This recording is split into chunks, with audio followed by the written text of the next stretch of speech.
Everybody, Chris and Lumen here for Ascension School number 10, which this might be one of the biggest ones. I know I say stuff like that all the time, but for me it is.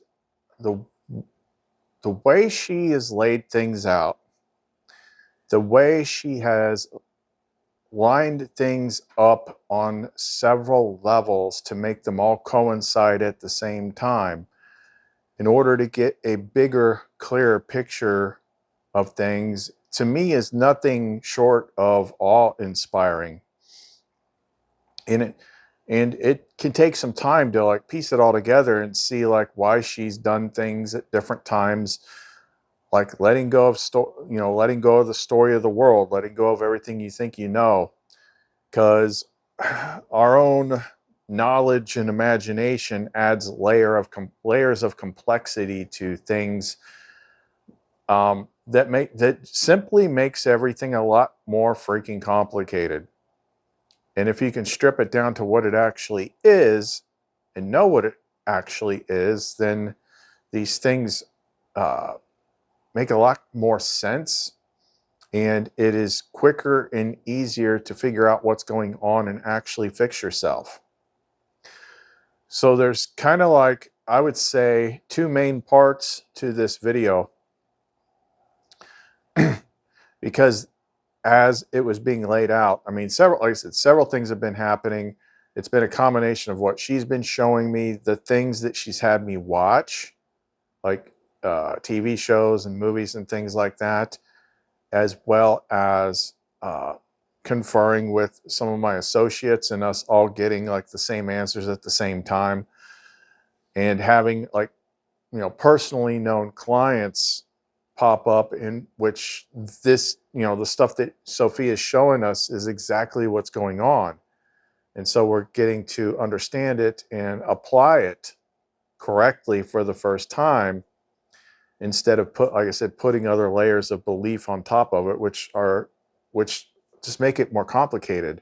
A lot of what religion teaches erroneously makes everything more complicated. And on top of that, one other thing that I saw, and once I saw this, it just kind of like, my mind exploded, because for like the first time, I got to kind of see and understand why the world works the way that it does, in order for us to be in here having these individual experiences, and why a lot of the stuff that we don't like is absolutely necessary, because it wouldn't work any other way. Without the polarity and the negativity, like, you could not have the individual life experience. We'd just be back in source where we're all connected. Like, it is just crazy how she lines this stuff up, especially just, the way the things are laid out in the Codex movies at the exact right time that you see them, to make them actually freaking make sense. But beneath the whole root of evil, or root from the tree of knowledge of good and evil, is something else. It is an unavoidable result of coming into this realm, into this life space, and being separated, by amnesia, that we are actually all part of the one. And what it does is it gives you this unavoidable set of circumstances that pretty much everybody has at one level or another, and these are like main things that are going to come up and express themselves through ourselves and other people, which is a huge part of the things that we struggle with.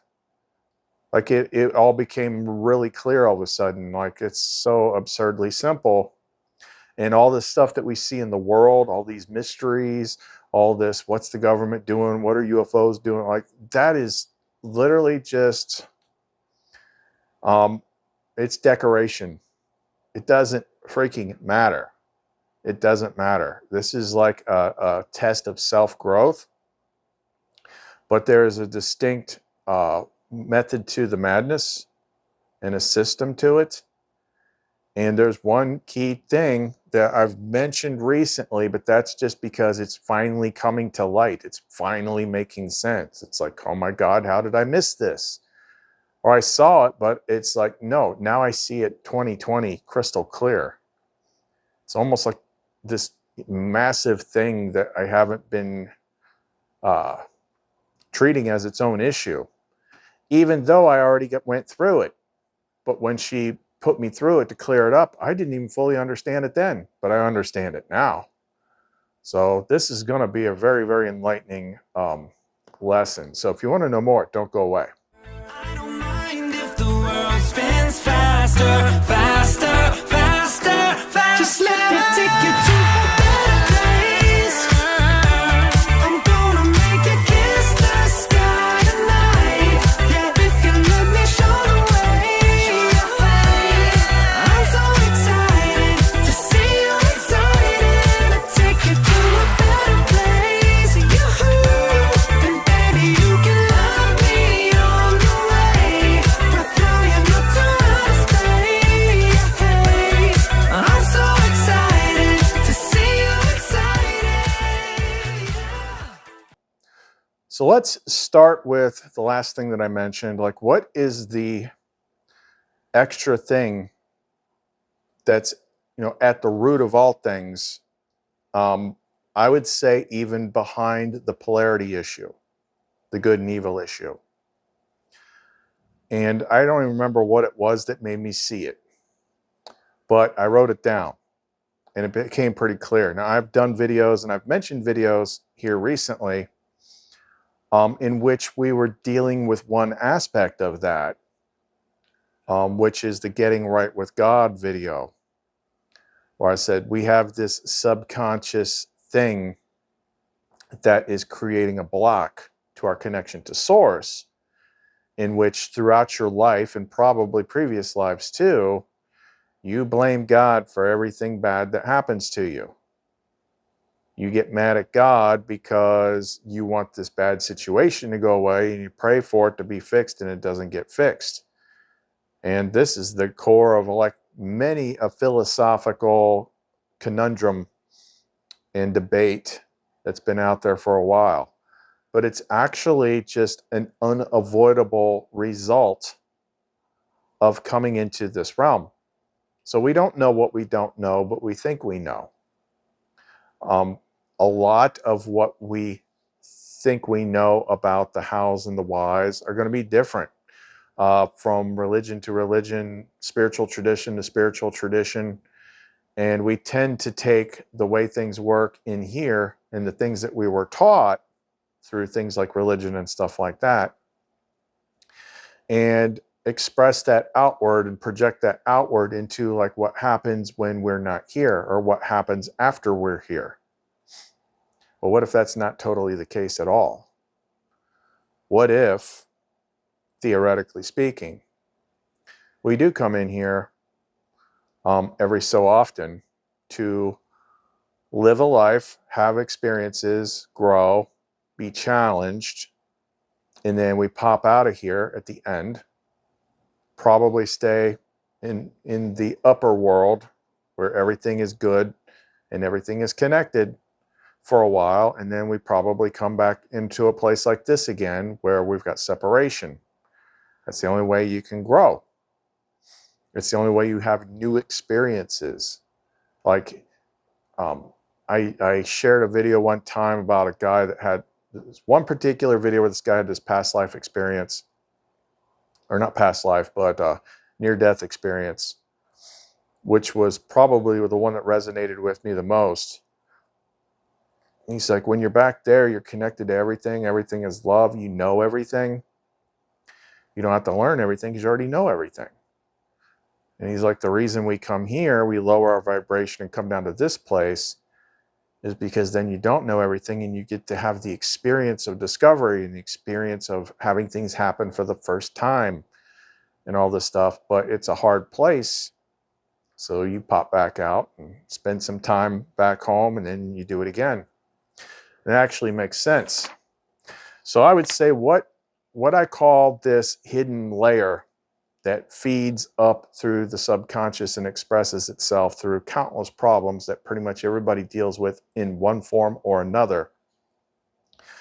I'm kind of referring to it as divine daddy issues. So what are daddy issues? You've heard that phrase before. Oh, she's got daddy issues. Everybody's got daddy issues. But let's see what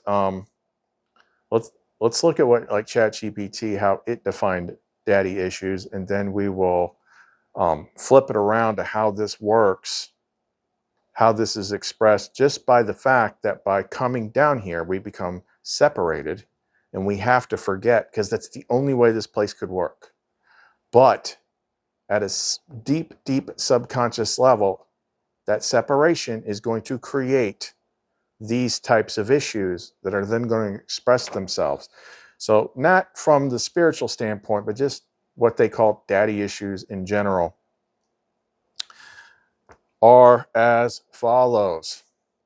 Abandonment or absence. A father who is physically or emotionally absent can lead to feelings of neglect, insecurity, and fear of abandonment in relationships. 2, overcompensation.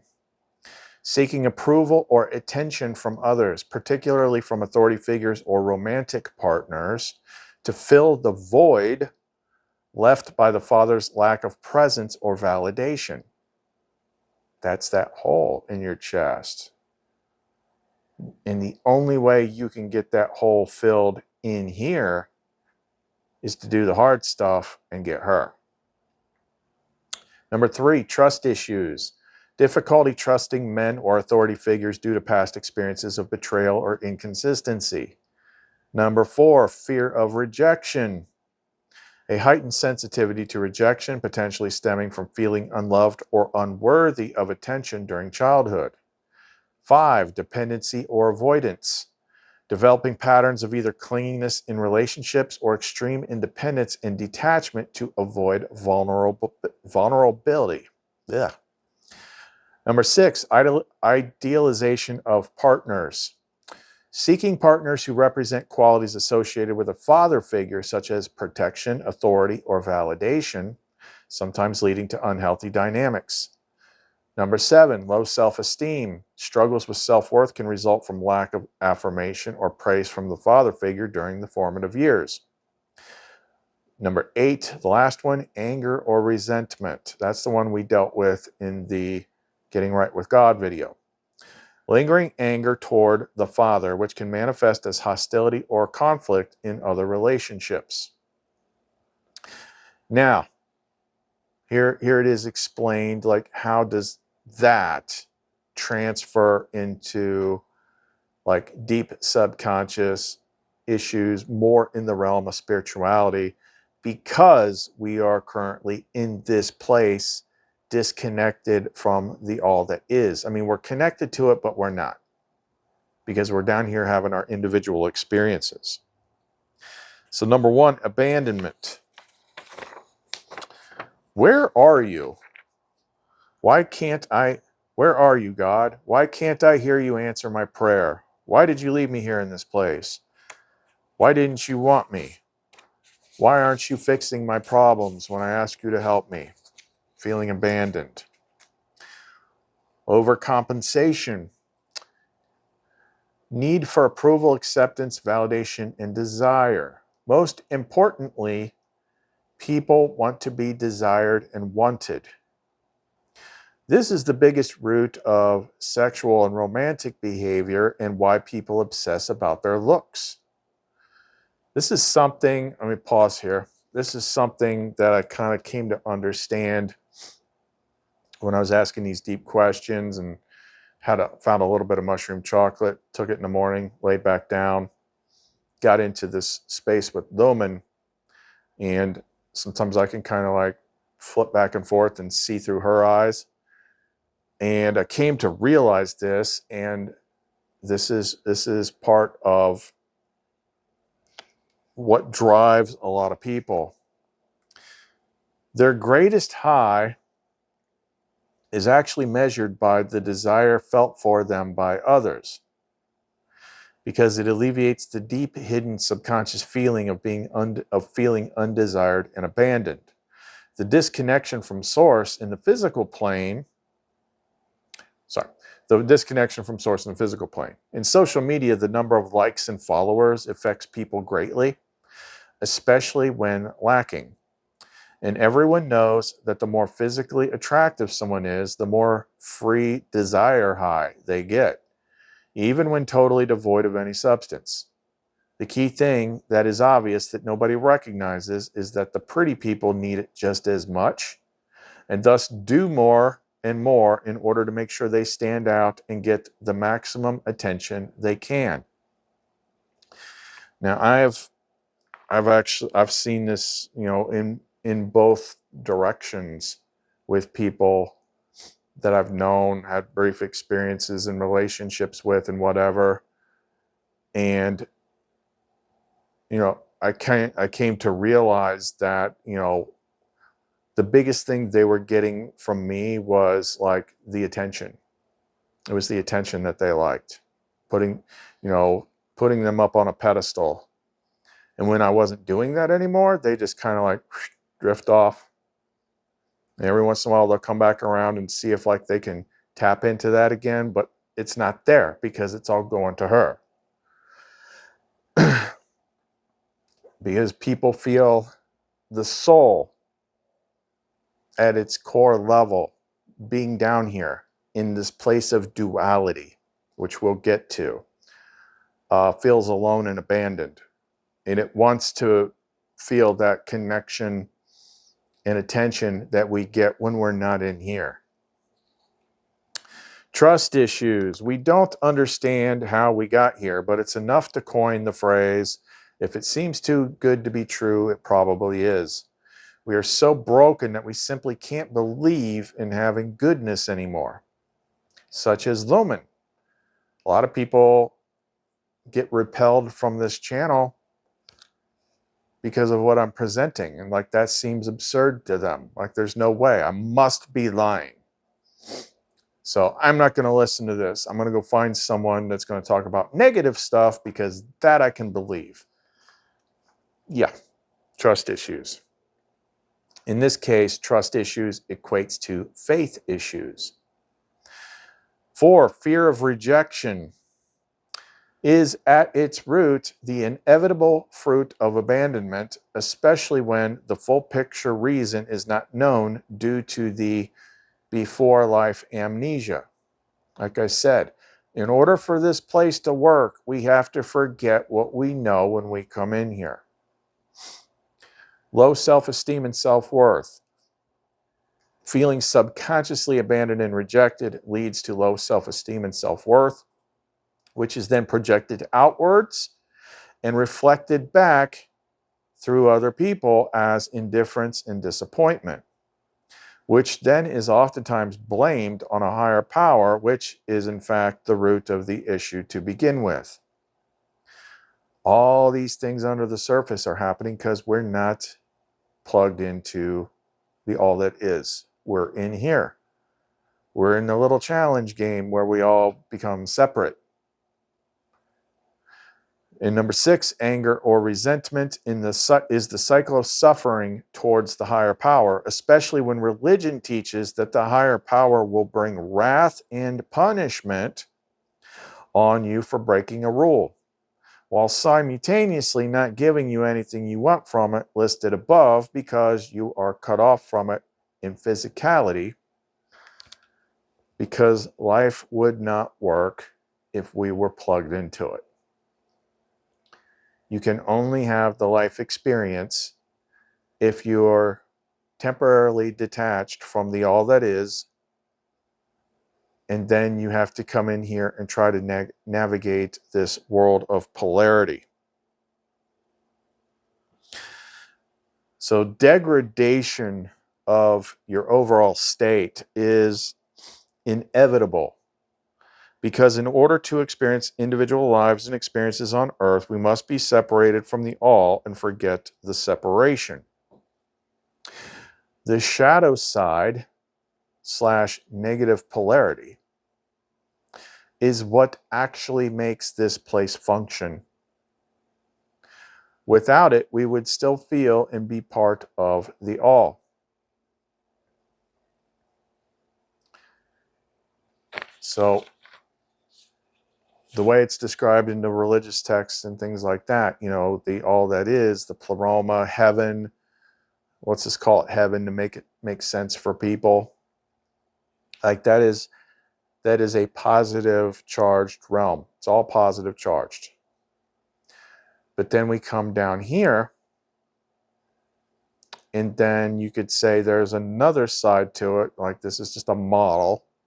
Say the opposite of heaven would be hell. That's your negative charge. Everything has poles. Our toroidal field, the earth, everything. We have a positive pole and a negative pole.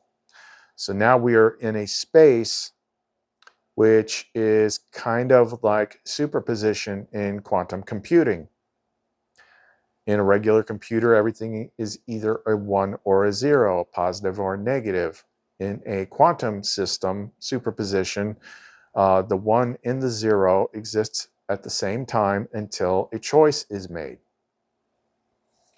So we, based on our state of mind and what we're doing, we are going to, we have positive and negative charge, but at any given time, one or the other is going to be more dominant. And then if, say, the negative charge, because of, some sort of trauma experience or something like that, overweights that side, then that sets off this cascade effect, which is going to bring and attract more negatively charged things, because your negative charge is growing and like attracts like. So you're going to attract more negative people, you're going to attract more negative experiences, and then you're going to get in this cycle we're going to describe later. It's going to get worse and worse and worse until you start dumping the negative charge and increasing the positive charge, in which case you start to attract more positive people, more positive experiences. And because we're constantly fluctuating in our positive negative state to one degree or another, then we're constantly pulling and repelling, pulling and repelling. So this is something in which the way this channel is set up is why you see what you see with the interaction. Like right now, we're anchored at around 1,500 subscribers. And we'll do a video and I'll see it go up by 5. And then within a day or two, it's back down to 1,500. Because people are coming in, and they may come back. That might be part of it too. She introduces them to this channel. She drops it in their feed because they need help. They need tools. They need guidance on how to fix themselves. But currently, they're more heavily weighted in the negative charge. And this is very highly positively charged. That's going to grate on them very quickly. And it's going to repel them and it's going to push them away. But they might circle back and try it again, and they might not even realize that they're doing it. But it's just like an overly positive message, because I can remember years and years and years ago, when I was more negatively weighted, and I see someone being all positive and good, and it's just like, oh, look at this guy. They think, oh, love and light. Bleh. Yeah, you're like a joke to them. It's like, the world sucks. Why are you stupid? You don't understand it. Yeah, it's all about those charges. But also the fluctuating positive and negative polarities of all things is constantly pulling and repelling, bouncing off each other, and it's keeping everything in a separated state. So the polarized realm of Earth life and the polarized people and having the amnesia of like what we are and where we come from, of what it is like to be in a unified polarity state, that's what makes this place work. That's what makes you think that you are just you, that you're just your identity. And then that's where everything stems from. Like everyone's out to get me, everyone's against me, or this is good, this is bad. It's all polarity. But it has to be that way. This place doesn't work without polarity. It doesn't work without separation from the all that is. You're still connected to it, but you're not consciously connected to it. You don't have access to everything like you do out there. So, under the surface, at a deep, deep level, where you might not even be able to express it, you feel one or more of these daddy issues. And the fact that you feel that is then expressed through the relationships and the events and the traumas and things that you experience in this world. But that's why they're there. It's because we're in here. It's inherent. It's an inherent, unavoidable side effect of being in here. So then when you're trying to connect to the higher thing, you got a huge chip on your shoulder. And that's why it's so hard to connect to Source. It's so hard to connect to the Father, to the Mother, to Sophia. Because you feel you've got all this deep subconscious stuff. And or if your negative polarity charge is weighted too much in the negative, then you're going to attract negative. You're going to push away positive. So multiple things happening at once. And it's like, well, that's not only it's like, well, that's why this place is the way that it is. And then once it tips too much in one direction, there's going to be some big, massive reset of the system. But it makes you, once it clicks, it's like, it has to be this way. It's not like, why doesn't God make all things good? It did. But in here, this is a particular experience called human life. You're in a contained system, a polarity system. You stepped out of where everything is perfect to come down here because this is where you have the most unique, unpredictable experiences. And it inevitably leads to growth. And that's the stuff that takes a long time to sink in. And this is a recurring theme in movies, Codex movies. The most recent example that I can think of that most people have probably seen would be Deadpool and Wolverine. So if you've seen that movie, then you know it's a multiverse movie. But the Wolverine that he ended up partnering with was considered to be the worst Wolverine, the most traumatized Wolverine, the most beaten down Wolverine. And because of that and the circumstances of the movie and the growth, that ended up causing him to grow and give him the strength to complete the task. And that's what they explained at the end of the movie when Deadpool's talking to the TVA lady and asking if she can go back and fix his world. And she's like, everything is the way that it's meant to be. Because it was that particular Wolverine that went through all that crap that made him into the Wolverine that just saved the world. Likewise, one of the Codex shows that she had me binge watch was I watched all 6 seasons of Lucifer. And by the end of it, it's really clear why she had me watching that show, because it explains certain things beautifully in a way that makes sense, which is going to lead into this next part when it comes to what is actually keeping you in a bad state.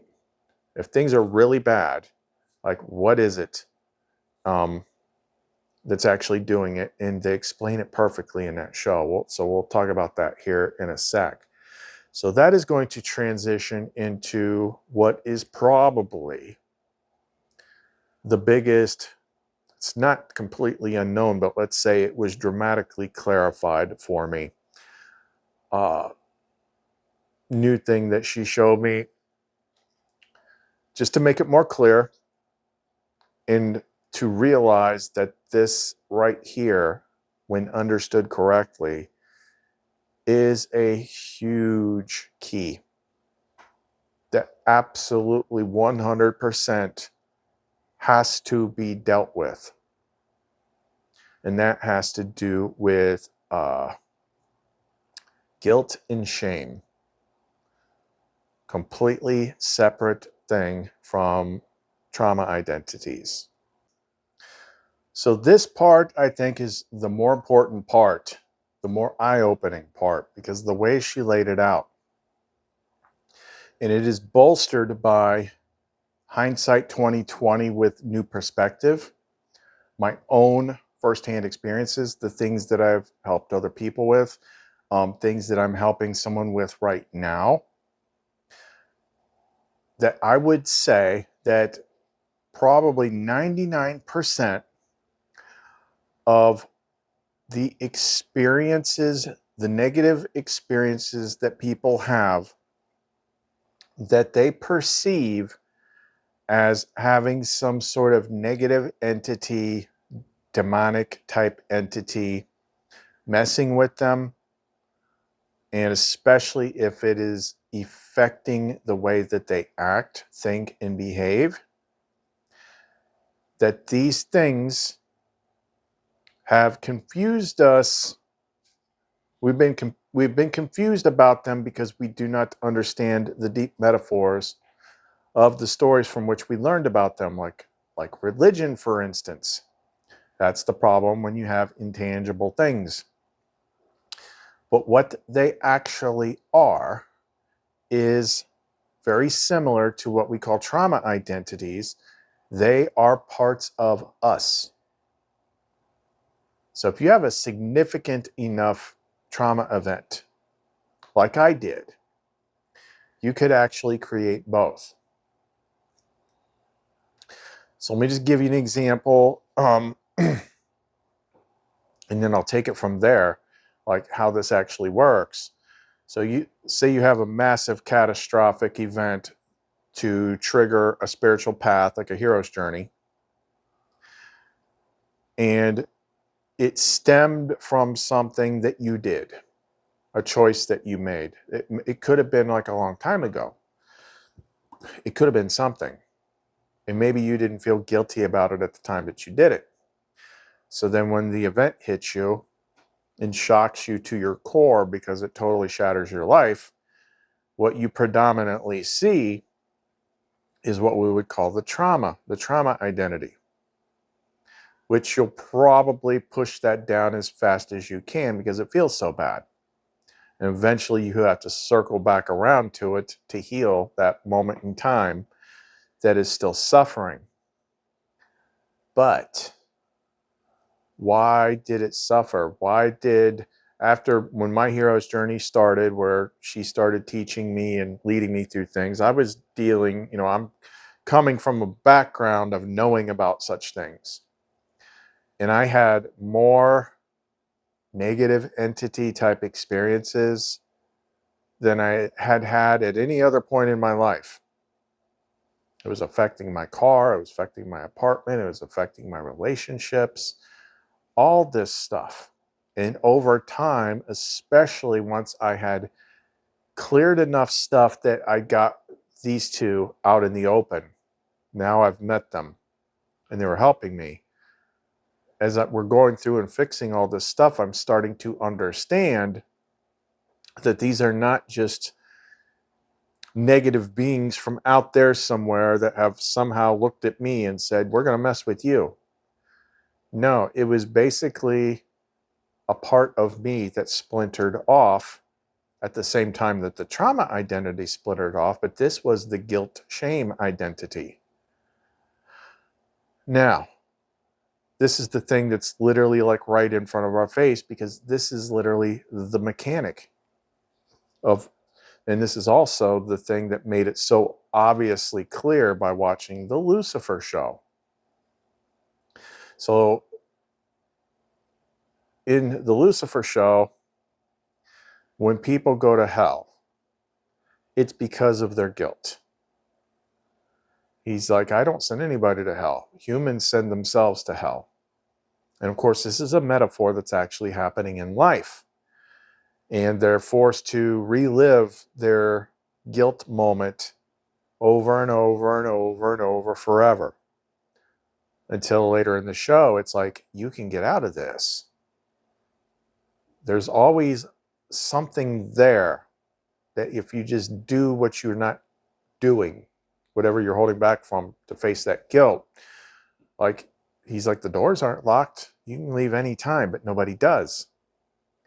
It's that guilt, the guilt and shame. Like those are like that is the lowest end of the emotional scale spectrum.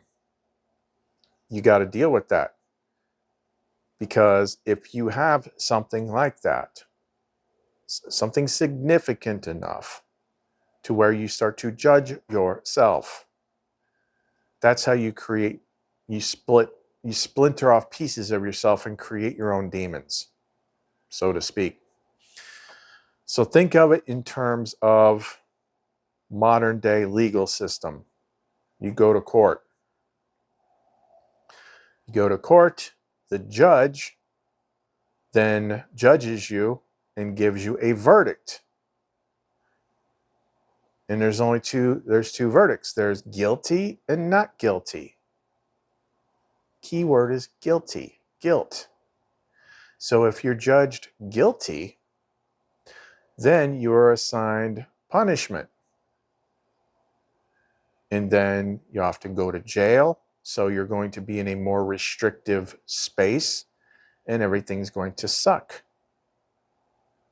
until eventually you then get out. We do this to ourselves because we are looking at things from multiple different levels. Now, in situations that I'm helping people with here recently, especially like let's just say teenagers, this is a rough time to be a teenager because the world is foul and there's so much corruptive stuff out there. I was saying, people in Gen X, like if you wanted to see porn, you had to like pull your dad's Playboys out from under the bed and sneak a peek at that. Like, ooh, boobies. That was Gen X. These kids today, they just go on their phone. Oh yeah, I'm 18. And you could see the most depraved, hardcore stuff imaginable before they've even formed relationships with other humans. Like that is toxic on a level that is just simply undescribable. Now, a good kid gets a glimpse of that, and maybe they went to church or something like that. Oh, that's bad. But the body mind has its own freaking hardware, software. It's hardwired for certain things. And if you talk to enough people, some of them can tell you like almost like when the adversary, it might be just puberty in general, like that's when the body becomes wired for sexual activity, then the adversary mind kicks in. Oh, do the bad stuff, look at this. But part of you still knows like I shouldn't do that, but it's so tempting, it's so overwhelming, they do it anyway. Then they start judging themselves for having done it. And they start getting in all these bad habits of doing things. And every time they do it, they judge themselves like, this is bad, you're bad, I'm bad for doing this. And it accumulates. And then it leads to other things, other behaviors. It could be lying, it could be stealing, it could be doing drugs, it could be this, it could be that. And each time you're doing it, you're judging yourself for having done it. And when there's enough judgment, you then essentially will splinter a piece of yourself because you're rejecting yourself. You're judging yourself. You're rejecting yourself. You're condemning yourself.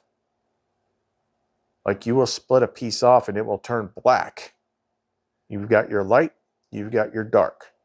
You split pieces off of yourself and they turn dark by judging them, and judging them to be bad and unworthy, and like this is bad, you should be punished, not understanding, not having the knowledge that it's all part of you.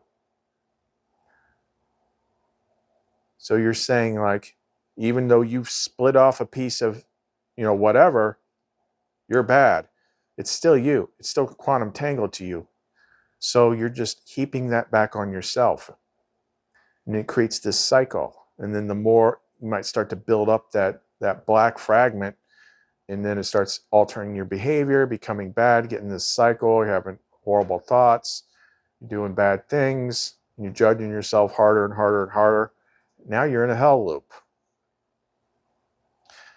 And a lot of people, if it's severe enough, they experience things that on the surface look like a negative entity.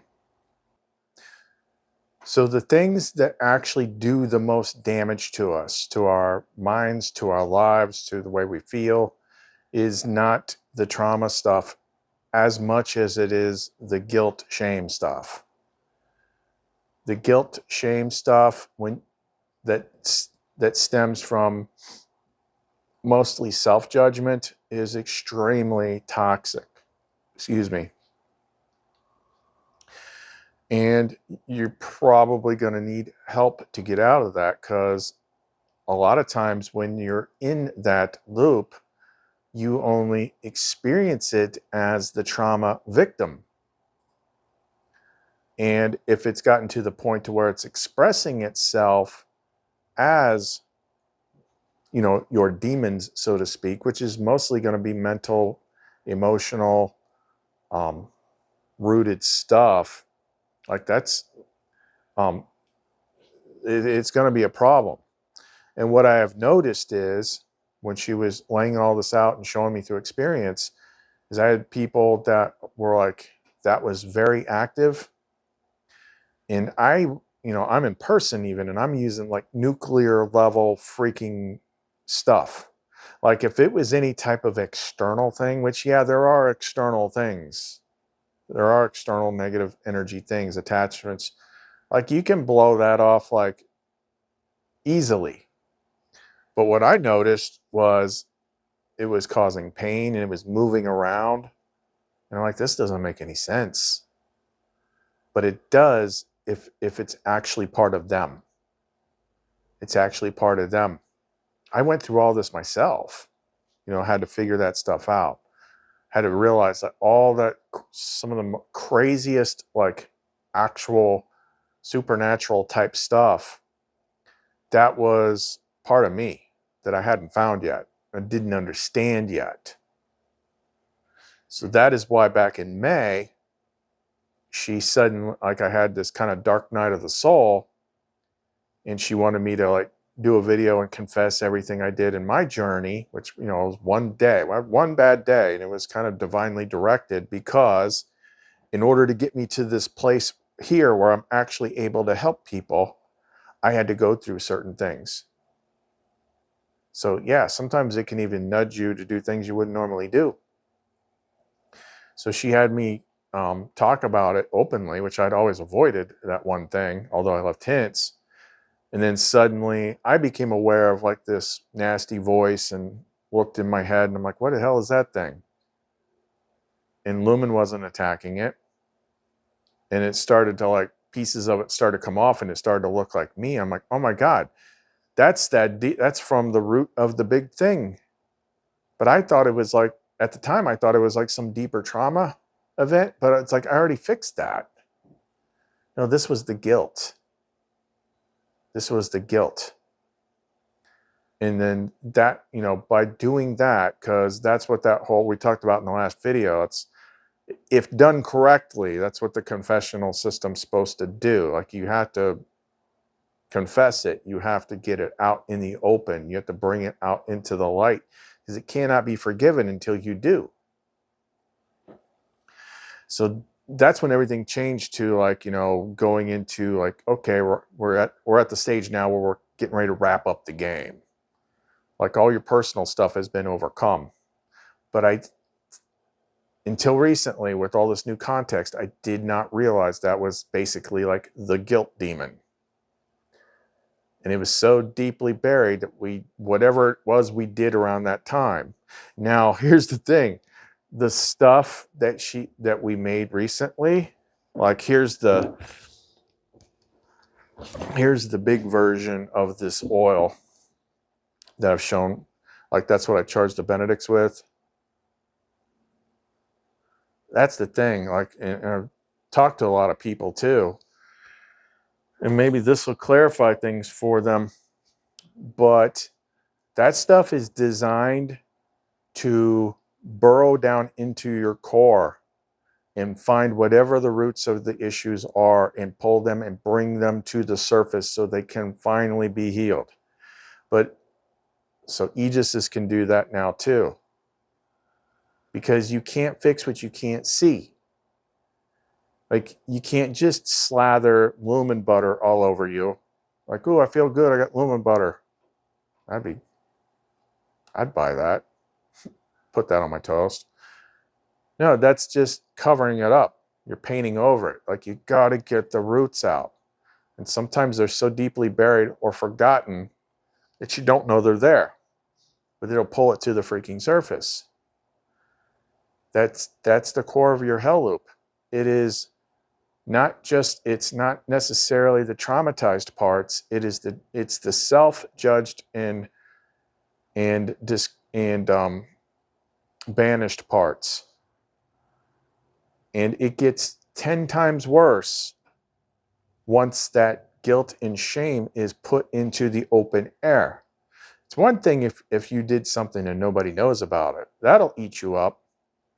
But if you did something and then everybody knows about it, now everyone else is judging you because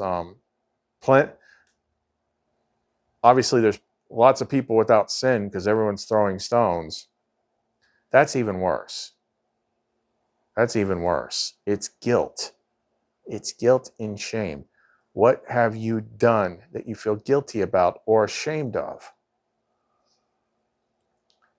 Especially if it's something that became habitual and you keep doing it. Or just something really bad where you hurt somebody once or something, like whatever it is, whatever you still feel guilty about, the guilt and shame cuts you off. That's where the abortion thing ties in, that I talked about. We did once I was trying to connect people to her, and they did not feel connected. You know, the negative voice was less, but they didn't feel connected to her. And it's like, oh wait, ask them if this happened, and every single one of them did, and then every single one of them felt guilty about it. So once we took them and they openly apologized to Sophia, that fixed it. You can't be forgiven of something that you don't offer it up for forgiveness. It's that simple. You got to air it out. You got to air it out. You got to be able to, like that's where we come in, is like, we don't judge anybody. And we have the authority to, what's the word I'm looking for? Dang, I'm blanking. We have the authority to clear that, to forgive that. But it's got to be brought out into the open, or else it's just going to eat you up. If you're having like negative spiritual experiences, it's probably a guilt thing that might not be visible because you pushed it down. Maybe it is, maybe it isn't. It just kind of depends. Situations are always a little bit different. But that was the key focus thing that I wasn't looking for enough. That's what she wanted me to adjust. That's why she had me watch that show Lucifer, because it made it so clear. And that's what he ended up doing at the end of the freaking show. Like, he turned down the God seat and let his brother do it.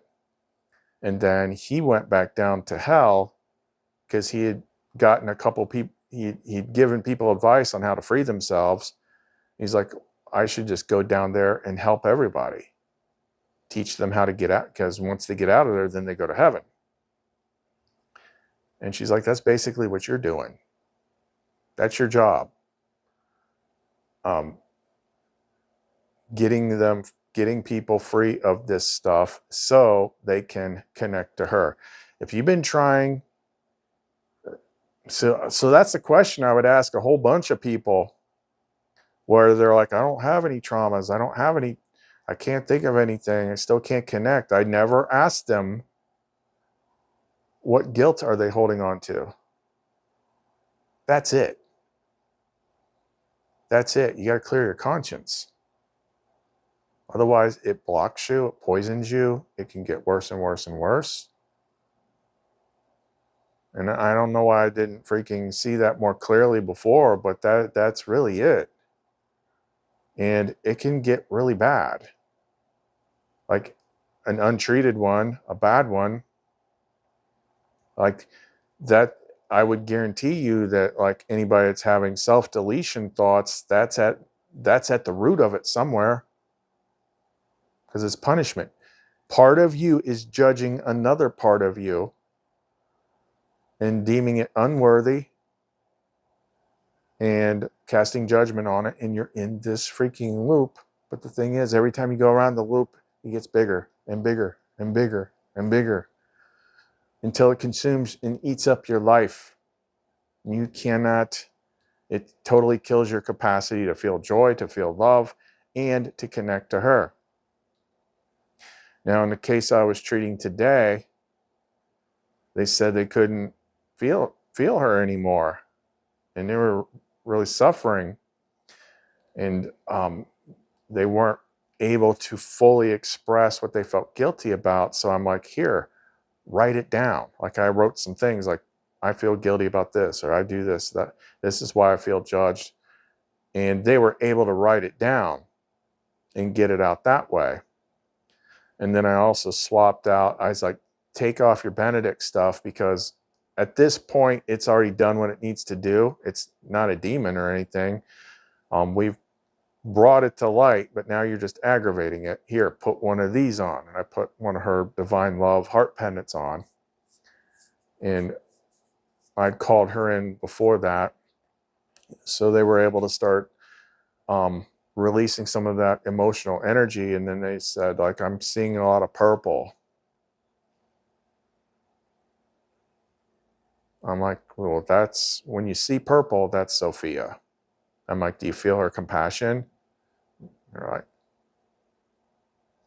like, and when you're releasing and the Sophia compassion comes down on you, it opens up everything. So I'm like, see, she's still here, but you're blocking yourself from her. You got to get the poison out. You got to get the poison. You cannot put it off till tomorrow. You got to dig. You took in everything we taught on this channel. You look for your traumas and all this stuff. Now look for this. What do you feel guilty about? What do you feel shame about? The bigger the thing, the more poison it is. It's got to get up to the surface. It's got to be acknowledged, and it's got to be forgiven and healed.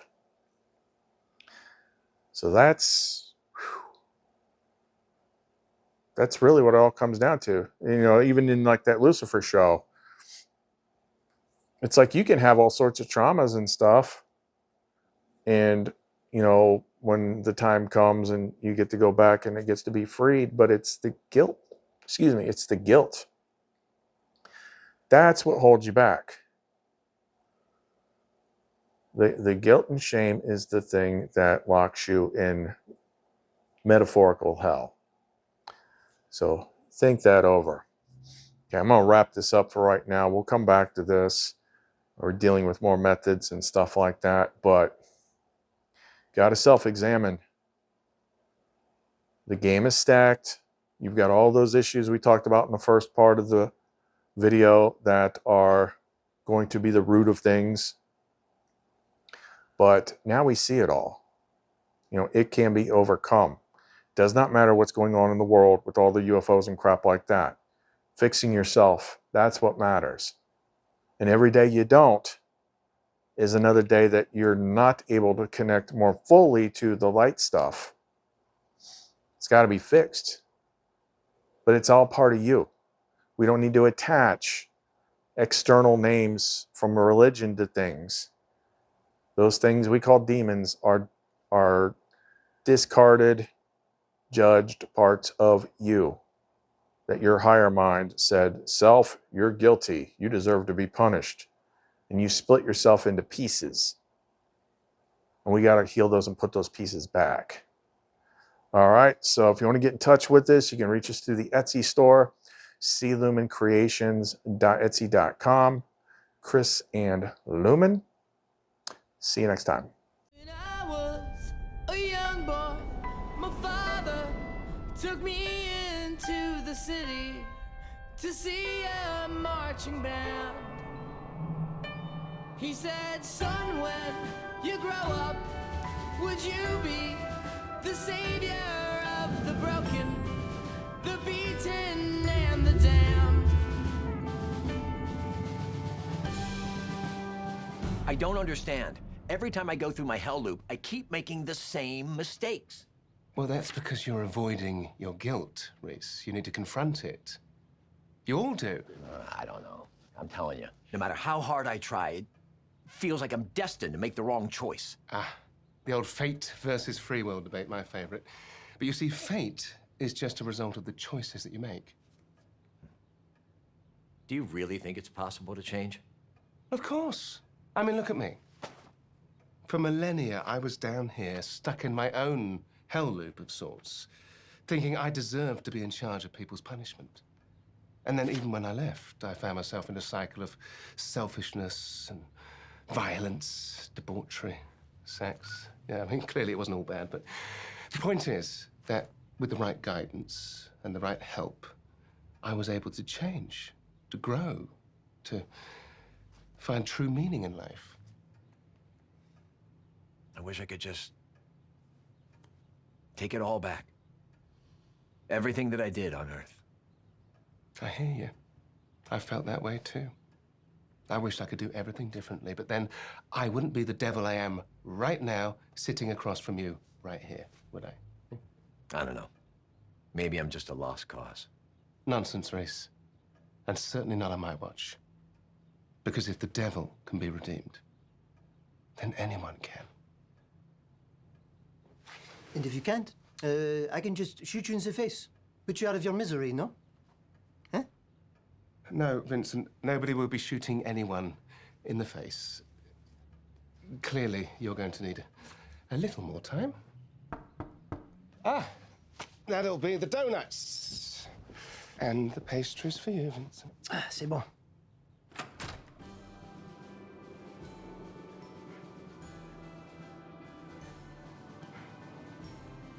Hello, detective.